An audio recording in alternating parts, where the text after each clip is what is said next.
Hey guys, my name is Kayla Rain, and today I am doing my June wrap-up. So this month I read 9 books, watched 1 book-to-movie adaptation, and I have 2 booktubers that I would like to recommend to you guys. So let's just get right into the recommendations, and then I will move on to the wrap-up. The first booktuber that I'm going to be recommending is Allie from The Little Library. She had originally tagged me in her Book Libs challenge, and it was just really fun, and that's kind of how I found out about her channel, because she had commented in one of my videos that she had tagged me, so I definitely had to go over and check her out and see what her channel was about. And she just has some really fun videos, a really fun personality, and you guys should definitely check out the Book Libs challenge. It is hilarious.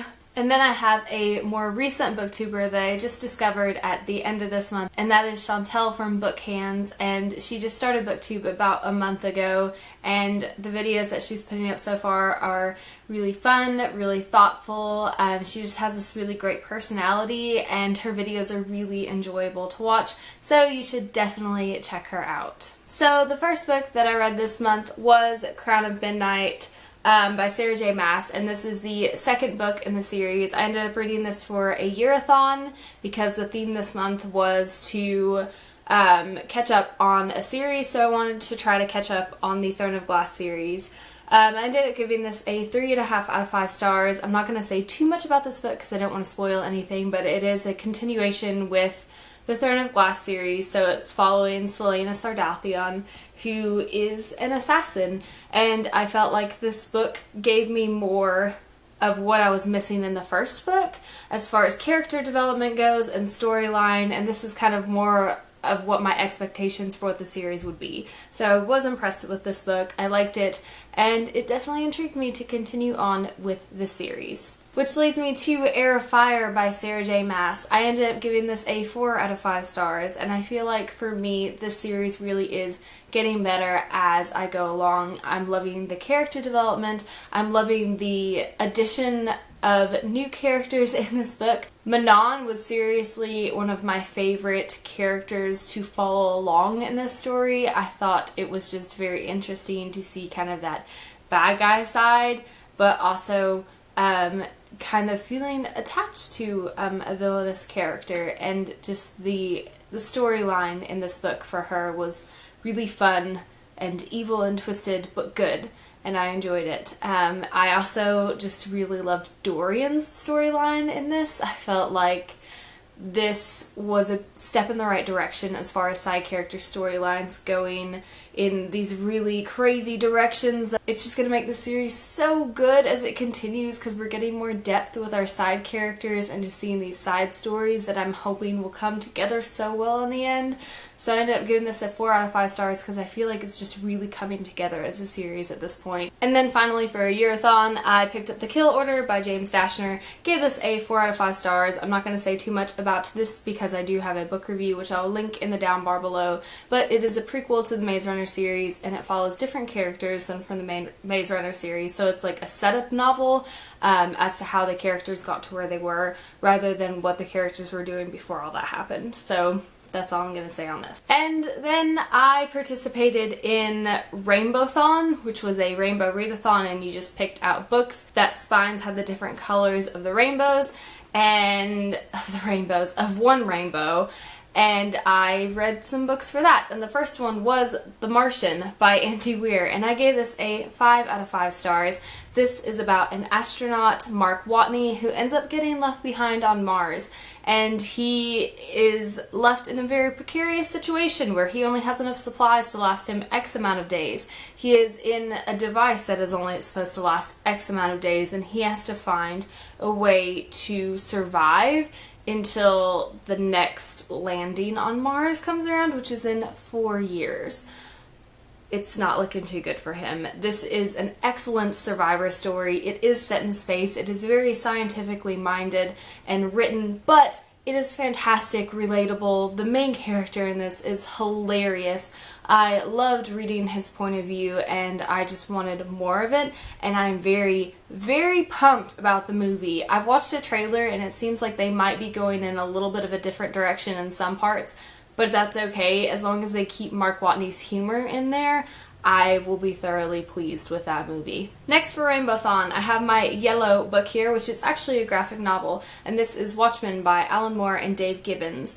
And this was fantastic. It was another 5 out of 5 star read for me, and it was incredibly violent and sexual and just completely out of my norm for things that I typically like, but it was done so well. It is just this story about these masked vigilantes who are more or less retired and kind of get pulled back into that world, and it's just this really great murder mystery with a lot of political atmosphere in it. It is set in a time in America when there's a lot of communist scares in there, so you could see a lot of parallels to the actual United States during that time period and then in this world, and it's just all combined in this really dramatic crime story, and it was pretty fantastic. And I would recommend it to anyone who is able to read more mature graphic novels, but I will say there are so many trigger warnings in here for rape and violence and just anything you can name. For my green book, I chose Hoot by Carl Hyacin. As you can see, green spine. And this I gave a 3 out of 5 stars, not because I didn't like it, because 3 stars for me does mean that I liked it. It was just cute. It was an enjoyable read. It's a middle grade book that follows 2 main point of views, and it is a boy in grade school and then a police officer who are kind of coming together to solve the same mystery and kind of deal with the same big issue. So it was cute to see everything come together. It was a nice little break in some of the heavier books that I was reading that week, so this was just refreshing. And then finally for Rainbow-thon, I ended up reading Fish in a Tree by Linda Mullally Hunt, and this is about a girl in 6th grade, I believe, named Allie, who is dyslexic, and she has kept her teachers, her family, her friends from finding out that she is dyslexic by focusing more on having very bad behaviors that kind of take away from the fact that she can't read, because no one has taught her how to read based on her learning abilities. And this book was beautifully written. I ended up giving it a 5 out of 5 stars because as someone who does work with kids, I felt like this was so important to read and to see the different ways that children have to learn, how they see themselves in the world when they don't fit into this perfect square as to how you're supposed to learn things. And another thing that I loved about this book is the beautiful way that it wrote teachers into it. I feel like teachers get a bad rap nowadays with all the standardized testing and Common Core, and I know that that's not the case. Teachers are very passionate about their job. Sure, there's going to be some bad teachers out there, but the majority of the teachers that I've met and worked with have been wonderful and very passionate about teaching their students. So this book was just wonderful, and if you work with children in any sense, I highly, highly recommend this. It is just great, fantastic. And the last book that I read, I do not have a rating for just yet because I'm still in the process of reading it, but by the time this video goes up, I will have finished it. But that is I'll Give You the Sun, not I Will Give You the Sun.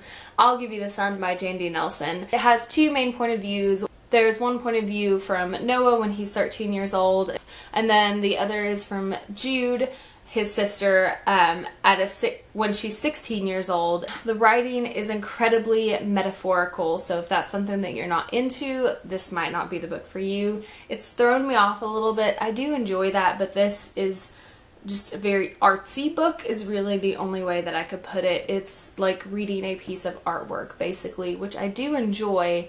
It's just taking me a little bit longer to get through, but very beautifully written, very enjoyable.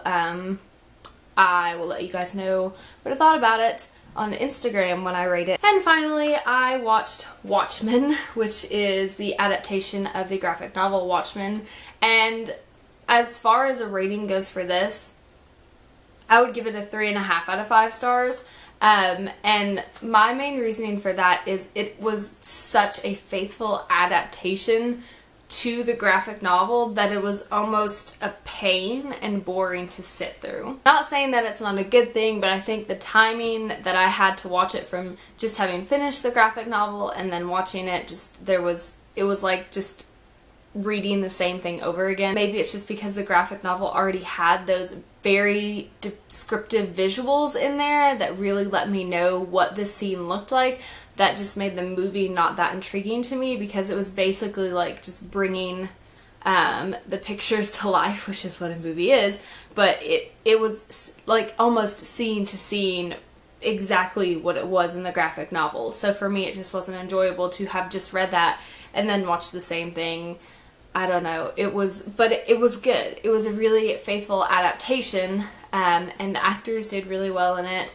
The cinematography in it was fantastic. It really captured that dark, gritty nature that the graphic novel had, which I appreciated, but I feel like maybe I needed more time in between reading the graphic novel and then watching the movie. So overall, I had a pretty good reading month. I really enjoyed most of the books that I read. I enjoyed them all. I did pretty good keeping up with the books that I was supposed to have read in my June TBR, save for Dearly Departed and Magonia, which I did not end up getting to, but I mean, that's okay. It happens. I got most of the books that I wanted to read, so I will consider that a success. Anyway, that's going to be it for today's video. If you want to see what I'm going to be reading for the month of July, stay tuned for Friday. I'll be posting my July TBR then. As always, thank you so much for watching. Stay weird!